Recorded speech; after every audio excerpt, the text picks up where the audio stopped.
Eclesiastés capítulo 8 es la siguiente lección que vamos nosotros a tener en esta mañana. Hemos estudiado varios capítulos de este maravilloso libro de Eclesiastés. Como les he venido diciendo, hermanos, en estas lecciones, todos nosotros hubiéramos querido en algún momento conocer a Salomón, porque la Biblia nos dice que Salomón fue el hombre más sabio de todos los tiempos. Pero Salomón se cuidó de que nosotros tuviéramos su sabiduría y nos dejó el libro de Eclesiastés. Como les he dicho, es mejor leer el libro de Eclesiastés que las noticias. Las noticias, aun cuando respeto su opinión de muchos de ustedes que las ven, pero en mi caso particular, es mejor esta sabiduría que escuchar los hechos inicuos de los malvados, porque las noticias se volvieron generalmente fue eso, un reporte de las tinieblas, muertes, asesinatos, violaciones, desfalcos, robos, secuestros, guerras. Entonces se pone a mirar y qué cosas buenas hay ahí, ¿no? Para mí en particular no me edifica. Pero mi consejo, hermanos, es en lugar de usted ver noticias ahí que hace todo un buen tiempo escuchando todos esos reportes, léase el libro de Eclesiastés y usted aprenderá a vivir. Usted aprenderá a ver el mundo de una manera correcta y su corazón se llenará de mucha sabiduría. Bueno, hemos visto muchas cosas. Salomón nos ha hablado de muchas cosas de esta vida. Y hoy vamos a estudiar entonces el capítulo 8, que tiene que ver con una instrucción acerca del rey. Sométase al rey. Son palabras de Salomón para el día de hoy. Ahora entonces su Biblia, por favor, en Eclesiastés capítulo 8. Y vamos a dividirlo en varias secciones. La primera sección, del 2 al 6. Salomón nos habla acerca del rey. En ese tiempo era una monarquía, existía un rey. Nosotros tenemos, por ejemplo, es un presidente. En los diferentes municipios, gobernadores, alcaldes, y bueno, el gobierno se divide de muchas maneras. Senado, el Congreso, hay muchos involucrados en los cargos de autoridad. Pero en ese entonces era el rey. El rey era la suprema autoridad. Tenía toda la autoridad en todo su territorio. ¿Qué nos dice Salomón, por ejemplo, empezando en el versículo 2? Te aconsejo, tomen nota, hermanos, por favor, te aconsejo que guardes el mandamiento del rey y la palabra del juramento de Dios. Salomón nos está diciendo, hermanos, que la orden del rey debe ser tomada tan en serio como usted toma el compromiso con el Señor. Es más, Salomón lo está colocando en el mismo nivel. El mandamiento del rey y el juramento de Dios. Ambos hay que cumplirlos. Ambos son tan serios, ambos son tan incluyentes y el cristiano debe cumplir el uno como el otro. Salomón aconseja que aquel que se considera sabio o un hijo de Dios, un reino o un ciudadano del reino, no debería ser propenso a desertar del gobierno cuando fuere tratado de una manera insultante. Salomón nos está advirtiendo que debemos someternos al rey. ¿Qué clase de rey? No lo dice.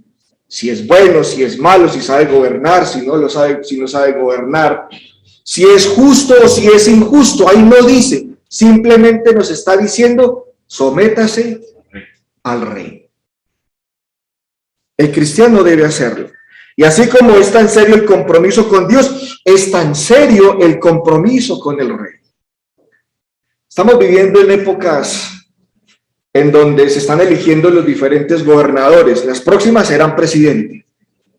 ¿Qué no se ha dicho de ellos? ¿Qué no se denigra? ¿Qué no se habla mal? De todo se habla. Bueno, algunos tienen una mala reputación, otros tienen algunas cosas buenas. Pero uno se pusiera a mirar los gobernantes no hay de qué hacer un caldo, porque todos tienen algún problema en particular. Pero ¿qué dice el Señor? Que nos tenemos que someter. Y que por ningún motivo Salomón entonces aconseja a que nosotros tengamos que desertar si las cosas no funcionan como nosotros esperamos que funcionen. Dice el versículo 3, no te apresures a irte de su presencia. ¿De quién? De la presencia del rey. Ni en cosa mala persistas, porque él hará todo lo que quiere. El rey tiene autoridad, tiene el poder para hacer lo que le venga en gana. Él lo hace, él hace su voluntad. Su palabra es una ley dentro de su territorio.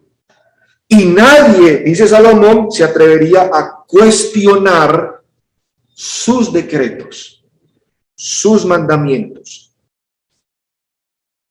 Salomón nos está diciendo que nosotros debemos respetar ¿a quién? Al rey. Sea justo, sea injusto, me parezca o no me parezca como gobierna, debemos someternos al rey. Y es más, si no nos gusta, dice Salomón, versículo 3, no debemos persistir en cosas malas. Porque es lo que ha pasado con los ciudadanos. No me gusta el rey, no me gusta cómo gobierna, entonces vamos a armar una revuelta. Vamos a irnos en contra de él y vamos a hacerle la guerra y vamos a destruir la ciudad y vamos a irnos con toda nuestra fuerza porque no nos gusta como gobierno. Hace poquito nosotros pasamos, después de estar ahí superando esta pandemia tan maluca, el país se vio involucrado en un paro muy tremendo. ¿Cuánta gente salió a tirar piedras, destruyeron los semáforos, las calles, los establecimientos, los negocios?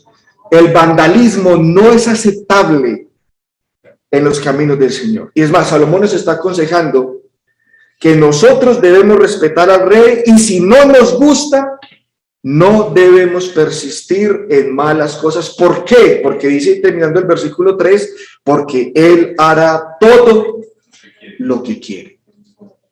Porque él tiene el poder. Él quiere poner un IVA, lo coloca. Así el país se vaya patas arriba y tal cosa. Cuando menos pensó, lo pone. ¿Y qué nos toca hacer a nosotros? Nos toca aceptar eso. Hay que aprender a vivir independientemente en la clase de gobierno que nos tocó. Si es una democracia, si es una anarquía, si es socialismo, bueno, lo que sea. El cristiano tiene que respetar. Nosotros los colombianos tenemos una muy mala reputación y es la autoridad, no la respetamos. El policía no lo honramos. Ustedes no han visto los videos por las redes sociales que hay un delincuente, llega la policía y lo captura y la sociedad se va encima de los policías. Ah, pero ¿por qué lo coge? ¿Por qué le dan? ¿Por qué eso? ¿Por qué lo otro? No respetamos la autoridad. ¿O no es así? Aquí usted es policía y nos vale nada verlo ahí parado. Nosotros, hermanos, como cristianos, debemos aceptar la autoridad del rey. Versículo 4, pues la palabra del rey es con potestad. ¿Y quién le dirá qué haces? Versículo 5, y el que guarda el mandamiento no experimentará mal, y el corazón del sabio discierne el tiempo y el juicio. Un hombre prudente, sabio. ¿Qué dice Salomón? ¿Cuál es su conducta? Pues se va a someter. Va a respetar las autoridades y le va a ir bien. Y le va a ir bien. Es más, dice en el versículo 6, porque para todo lo que se quiere hay tiempo y juicio. Porque el mal del hombre es grande sobre él. Hermanos, hoy en día se está hablando muy mal de los gobernantes y todos nosotros los cristianos caemos en ese mismo dilema.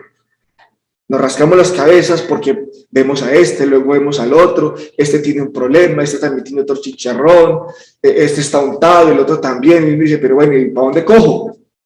¿Cuál escojo? Bueno, en lugar de estar nosotros gastando tanta saliva, hablando mal de fulano y de sutano, oremos por ellos. Y oremos por el que Dios está escogiendo para que en esos próximos años nos gobierne. Quiero añadir a este versículo de Eclesiastés 8, y usted puede colocar ahí al frente en su reseña en su Biblia, Romanos capítulo 13, versículo del 1 al 7. ¿Qué nos dice el apóstol Pablo en Romanos capítulo 13, versículo del 1 al 7? Sométase toda persona a las autoridades superiores, porque no hay autoridades sino de parte de Dios, y las que hay por Dios han sido. Aquí hay varias cosas interesantes en el versículo 1. Primero, Pablo dice, sométase toda persona, no dice un pequeño grupo, dice toda persona, ¿a qué? A las autoridades superiores. Las autoridades superiores no están definidas acá.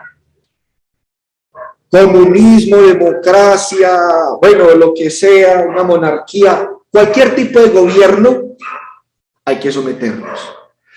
Cuando Pablo escribió Romanos 13, el que estaba gobernando creo que era Calígula, el emperador romano. ¿Y ustedes saben la historia de Calígula? Calígula no era una perita en dulce. Calígula tiene una historia muy perversa, malvada. Calígula era uno de los emperadores considerados por la historia paranoico. El tipo era loco, deschavetado, porque pensaba que todo el mundo lo iba a matar. Calígula se acostó con las hermanas, cometió incesto, o sea, eso era una barbaridad. Tenía un amigo que lo puso a hacer negocios, y por ese tipo de hacer negocios puso a toda Roma a aguantar hambre. Era un corrupto el que tenía al lado Calígula. Pero ¿qué dice Pablo ahí en el versículo 1? ¿Es Calígula el emperador? ¿Qué tenemos que hacer? Sométase. Sométase a las autoridades. ¿Por qué? La última parte, la segunda parte del versículo 1 dice, porque no hay autoridades sino de parte. O sea, lo que está diciendo Pablo es que el que está gobernando ahí, ¿quién lo puso? Dios. Es Dios gobernando a través de él. Toda la autoridad la tiene Dios, pero Dios delegó su autoridad. Entre estas, el gobierno. Y las que hay, las autoridades que hay, por Dios han sido, ¿qué? Establecidas.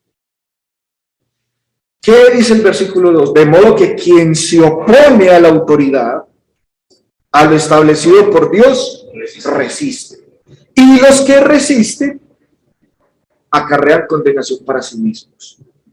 Los insurrectos, o sea, pues, esos que son felices haciendo huelga, haciendo paro, saliendo a la calle, a irse contra el gobierno, que esto sí, que esto no, a irse en contra del gobierno, eso es un pecado. Y los que se comportan de tal manera, Pablo dice en el versículo, están acarreando, ¿qué? Condenación, porque se están yendo a lo que Dios estableció. ¿Qué estableció el Señor? Las autoridades superiores.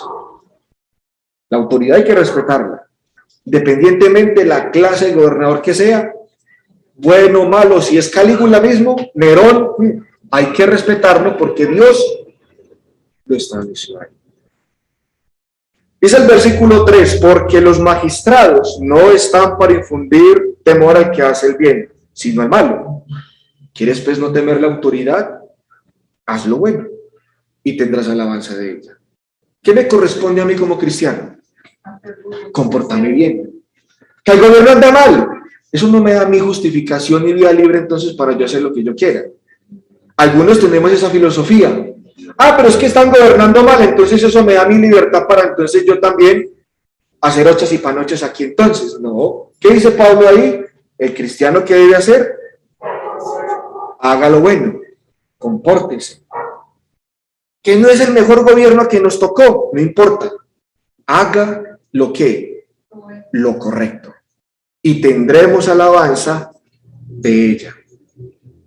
¿Qué más dice, hermanos? Versículo 4. Porque es que me gusta mucho esa parte. Ojalá usted la subraye. Subráyela, apúntela, hágale un asterisco, no sé, cualquier cosa para que lo tenga presente. La autoridad, dice el versículo 4, porque es servidor ¿de quién? De Dios para tu bien. Mire, hermano, lo lindo del evangelio, incluyente en este sentido. El gobierno, Dios lo colocó para beneficio mío, para que me vaya bien. Por eso hay que orar por él. Porque una mala decisión del gobierno, si el presidente se equivoca, ¿quién lleva el bulto?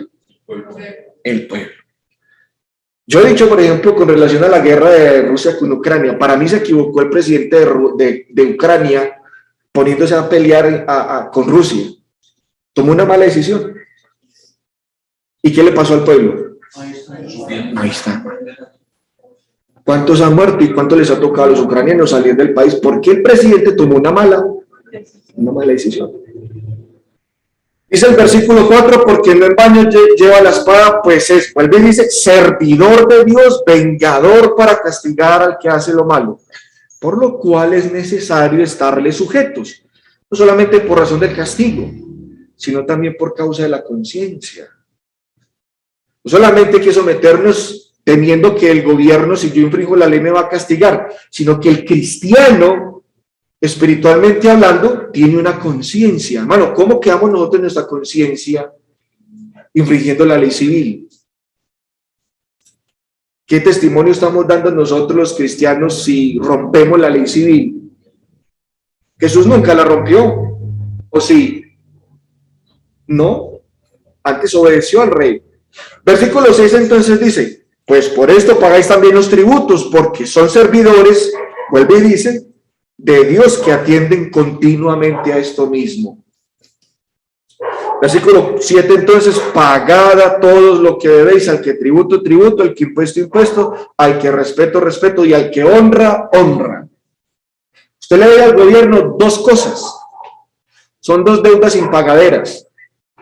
Todo ciudadano, cuando llega a este mundo, toda persona, perdón, cuando llega a este mundo y se hace ciudadano de algún país, obviamente, hermanos, llega con dos deudas: los impuestos y el respeto. ¿Qué le debo yo al presidente? ¿Qué le debo yo al gobernante? El impuesto y el respeto. Y a veces las dos cosas no se las damos. Los impuestos los evadimos. ¿Usted declara renta? ¿Usted paga impuestos? ¿Usted es de los que cuando va a comprar un producto lo compra sin IVA? Cuando a uno le dicen, bueno, este producto vale tanto, pero con IVA vale tanto y sin IVA pues tiene otro precio. ¿Qué hace uno? Sin IVA. Sin IVA. Pero usted no sabe que ese producto sin IVA entró de una manera ilegal al país. Entró no por la aduana, por haciendo todos los registros aduaneros y pagando, entró, por eso es barato. Pero el cristiano no tiene que actuar de esa forma. ¿Qué dice Dios? ¿Hay que pagar? Y si el gobierno nos hace una reforma tributaria y nos montó más impuestos, ¿qué hay que hacer? Hay que pagarnos. Hay que pagarnos. Porque el rey tiene la autoridad de hacer eso. Yo le digo al rey eso. Y aparte de eso también, hermano, le debo respeto. ¿Cuánto no se ha hecho de Duque? Y me incluyo. ¿Cuánto no hemos rajado de Duque, de Gaviria, de Samper, Pastrana, Patraña le decía uno, Lamberto, Furibe, no, son... Pero nos reímos, pero bueno, eso es una falta. Sí, eso es una falta. Porque dice ahí, al que respeto, respeto, y al que honra, honra. Debemos respetarlo. Que no son la gran cosa, cierto, hermano, no es la gran cosa, pero tenemos que respetarlos. ¿O no? Bueno, hay otra gran lección que está ahí en Eclesiastés 8, y es desde el versículo 7 en adelante. Y Salomón cambia de tema. Aquí ya Salomón cambia de tema, ya nos deja de hablar un poco del gobierno, ya nos ha dicho que nos tenemos que someter a las autoridades superiores. Así que en las próximas elecciones vote, por favor, vote, porque eso es, primero, un derecho que tenemos, y segundo, es algo que Dios pide, elegir nuestros gobernantes. Y gracias a Dios tenemos esa opción. Hay países que ni siquiera le preguntan al pueblo quién se va a subir, sino que lo montan ahí ya, guste a quien le guste, ¿sí o no? Hoy tenemos el derecho y el privilegio y la libertad de al menos escoger el que va a quedar ahí. Bueno, ahora Salomón nos dice aquí, hermanos, pasando a otro tema, versículo del 7 en adelante, nos habla de que el hombre no sabe cuándo morirá, lo que ha de ser, el futuro. Y dice en el versículo 7, pues no sabe lo que ha de ser y el cuándo haya de ser. ¿Quién se lo enseñará? No hay hombre, hermanos queridos, que pueda escapar de aquello que no sabe que va a ocurrir. El futuro nadie lo sabe. ¿Qué será de nosotros esta semana? No lo sabemos. ¿Quién nos lo enseñará? ¿Walter Mercado? ¿El horóscopo? Algunos piensan que sí. Abren el periódico y, ay, no, a ver cómo me va a ir esta semana, y yo soy Scorpion. Entonces, bueno, Scorpion, ¿qué me va a pasar? Ay, me va a ir bien. Un negocio, en el amor, súper. Ay, qué maravilla. Ese tipo de personas no saben lo que ha de ser en el futuro, hermanos. No ponga la confianza en esas personas que a usted le venden ilusiones. Pero la gente hoy en día es feliz. Ay, ¿qué me va a pasar? Entonces voy a consultar a ver con fulano, con sutano, a ver qué será el futuro. Eso es falso. Hay gente que le presta atención, por ejemplo, ¿cómo era que llamaba este personaje que vivió en el siglo pasado? Que Nostradamus. No, son felices leyendo Nostradamus porque Nostradamus tenía la visión de ver el futuro. Es que es más, deben estar ya buscando ahí en las profecías de si hablaba de Ucrania y de Rusia. Y lo encuentran, y la gente es feliz escuchando ese tipo de cosas. Pero Salomón, ¿qué dice? Mire, Salomón, con toda la sabiduría que tenía y todo el discernimiento que tenía en todas las cosas, nunca pudo entender y conocer lo que ha de ser. ¿Y quién lo enseñará? Nadie lo puede enseñar, excepto el Señor. No, el Señor sí sabe predecir el futuro o revelar el futuro. Así que, hermanos, en el versículo 8 nos dice algo contundente, y es: no hay hombre que tenga potestad sobre el espíritu para retener el espíritu, ni potestad sobre el día de la muerte, y no valen armas en tal guerra, ni la impiedad librará al que la posee. No podemos, hermanos, evitar que nuestro espíritu no abandone el cuerpo en determinado momento o cuando nos llegue el momento de partir. Pero es una batalla que todos debemos pelear y nunca la vamos a ganar. Porque el día que nos toque morir, no hay armas en tal guerra. Nos fuimos como estuvimos. ¿Sí o no? Es una batalla que debemos pelear. Pero nadie está exento de ella. No hay hombre que sea tan impío como para que esto lo libre de la muerte, o viceversa. Debe decirle, hermanos, lo siguiente. Salomón está diciendo aquí: la vida es demasiado corta, la muerte demasiado segura, la eternidad demasiado larga como para vivir en rebeldía, para vivir una vida sin Dios. Por otro lado, hay una situación que a Salomón también le preocupaba, y está en el versículo 9. Todo esto he visto y he puesto mi corazón en todo lo que debajo del sol se hace. Hay tiempo en que el hombre se enseñorea del hombre para mal suyo. Hay situaciones, dice Salomón, más inútiles que él observó. Y está diciendo aquí, es del gobernador que es tirano. Dios nos libre, ¿sí? De un tirano. ¿Podemos llegar a tener un rey tirano? Sí. Un gobernador, claro. No estamos exentos. No estamos exentos. Entonces hay algo que Salomón, hermanos, veía que a él le preocupaba mucho en toda su observación y que él consideraba que era inútil, y era el gobernador tirano. Tiempo en que el hombre se va a enseñorear del hombre para mal suyo. Versículo 10, asimismo he visto a los inicuos sepultados con honra, Mas los que frecuentaban el lugar santo fueron luego puestos en olvido en la ciudad donde habían actuado con rectitud. Esto también es vanidad. Cuando el rey tirano muere, dice Salomón, lo sepultan con honra. Y las personas justas mueren en deshonra. Y a Salomón le preocupaba eso, pero ¿cómo puede ser posible este mundo tan injusto? Que el impío sea galardonado y el malo, el malo sea galardonado y el bueno no. Se ha echado en el olvido. El mundo está al revés, decía Salomón. Claro que sí. Hay mucha injusticia, por supuesto.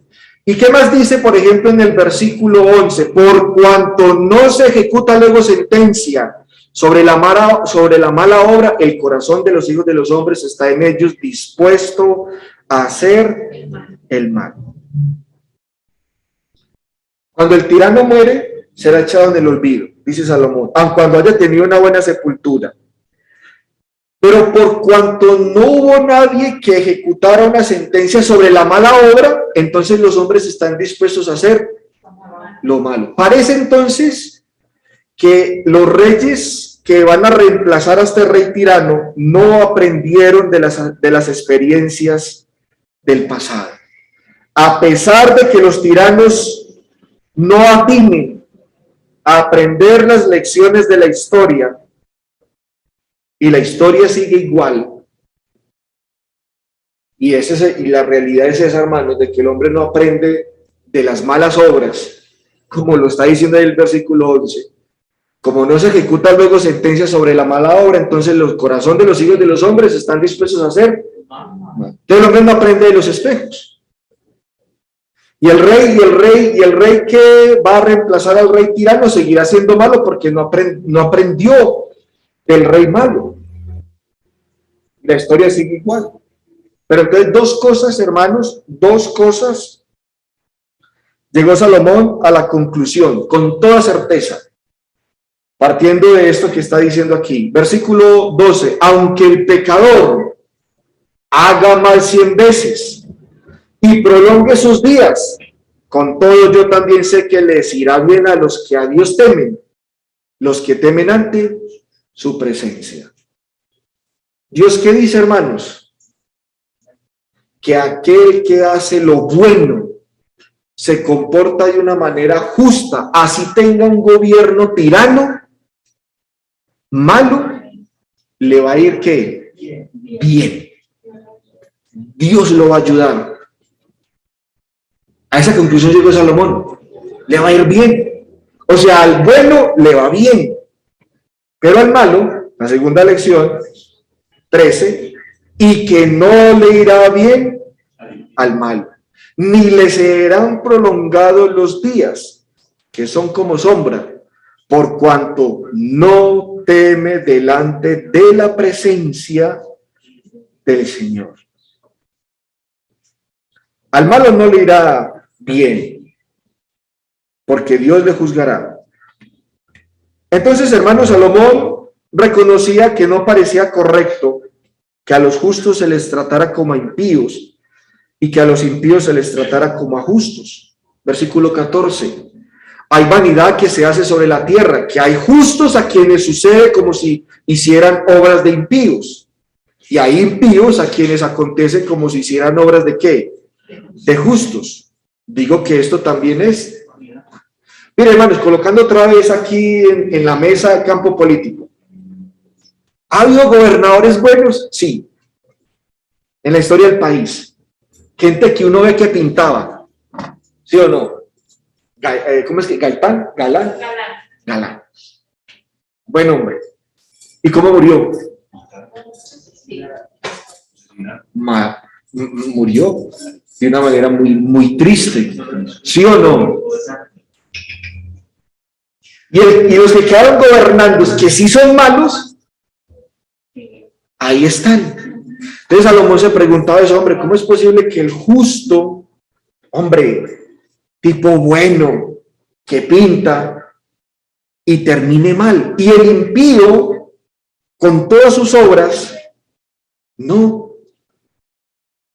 Como decía Salomón, no hay nada nuevo debajo del sol. Salomón veía esas injusticias. Usted y yo las estamos, ¿qué? ¿Cómo puede ser posible? ¿Qué le pasa al mundo? ¿Qué le pasa al país? El buen gobernante lo matan y el que es malo, ese sí tiene todo el apoyo del mundo y eso es una belleza. Ese delincuente sí es el que nosotros necesitamos. Y los que son buenos gobernantes son tratados de una manera que injusta. Entonces, en toda esta injusticia, en toda esta maraña de cosas que hay en el mundo, Salomón sí vio una cosa buena. Algo muy interesante, hermanos, y es versículo 15, una conclusión. Por tanto, alabé yo la alegría, que no tiene el hombre bien debajo del sol, sino que coma y beba y se alegre. Y que esto le quede de su trabajo en los días de su vida, que Dios le concede debajo del sol. Entonces, ¿cuál es la conclusión de Salomón? Mire, es muy bonito, hermanos. Salomón dice, aun cuando en el mundo hayan injusticias, y no haya de qué hacer un caldo de todo lo que nosotros vemos, vivimos en todo este mundo, en nuestro país. Salomón dice, no hay nada que a usted le pueda robar la alegría. Alégrese. Cualquiera que sea la situación, siempre esté gozoso. Dice en el versículo 15, por tanto alabé yo la alegría. ¿Y qué tiene el hombre? O sea, ¿qué sacamos bueno de todo esto? ¿Cuál es la conclusión? Hermano, coma y beba y alégrese. Cuando dice coma y beba, no dice que se vaya para la cantina y se vuelva usted allá a un 8. No. Porque hay muchos que leen la Biblia cuando dice beber, están refiriéndose a que tienen que, entonces... Sí, no. Cuando dice coma y beba, está diciendo, del fruto de su trabajo, disfrute. Usted trabaja y se mata el lomo todos los días al sol y allá a cumplir un horario. Eso es lo que Dios nos dio. Pero, hermanos, el trabajo es una bendición. Si resulta en que usted lo disfrute. Disfrute. Coma bien. Dese su gusto con su familia. Alégrese con su familia de su trabajo. No todo es trabajo en esta vida, muchachos, sino también el disfrutar de eso. Dice la última parte, y que esto le quede de su trabajo todos los días de su vida, que Dios le concede debajo del sol. Haga lo correcto. Viva obedeciendo y haga lo correcto, así tengamos un gobierno tirano. Disfrute de su trabajo. Eso es una bendición del Señor. Los tiempos son malos, pero usted se da la vida. De usted depende, hermanos, su felicidad. También entonces llegó a la conclusión, para ir terminando, hermanos queridos, versículo 16,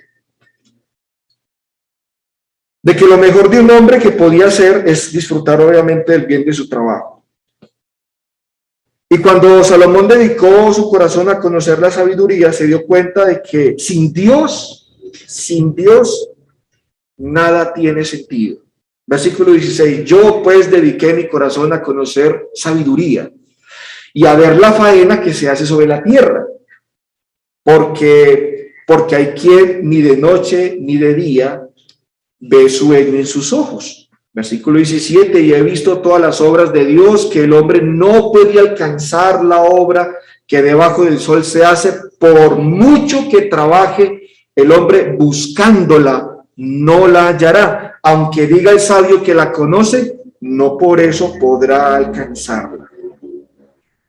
Hermanos, podemos buscar de día y de noche el significado de la vida, y Salomón dice, nunca lo vamos a encontrar. Nunca.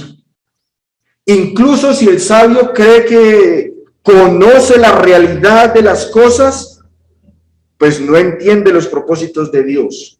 Buscar la sabiduría, hermanos, y no tener en cuenta a Dios, es perder el tiempo. Es inútil. Conclusión, los que perciben correctamente la vida son los que optan por las prioridades que Dios dice. Los que le dan prioridad a lo que merece prioridad van a parecerles necios entonces el resto del mundo, y es así. Hay ciertas prioridades que no podrían no tener sentido desde el punto de vista terrenal, pero los que temen al Señor, los que hacen lo correcto, los que confían en el Señor, podemos estar seguros, hermanos, de que tenemos y podemos tener una vida mejor como nos conviene, de acuerdo a los principios del Señor. Así que, hermanos, meditemos en todas estas cosas que Salomón nos dijo hoy, ¿sí? Y los invito para la próxima lección, Eclesiastés 9, para que lo vayan leyendo desde ya. ¿Y qué nos dice Eclesiastés 9, hermanos? Miren, póngale el mejor empeño a todo lo que usted haga. Y verá cómo le va. Nos va a ir bien. Pero esto será tema para la próxima clase.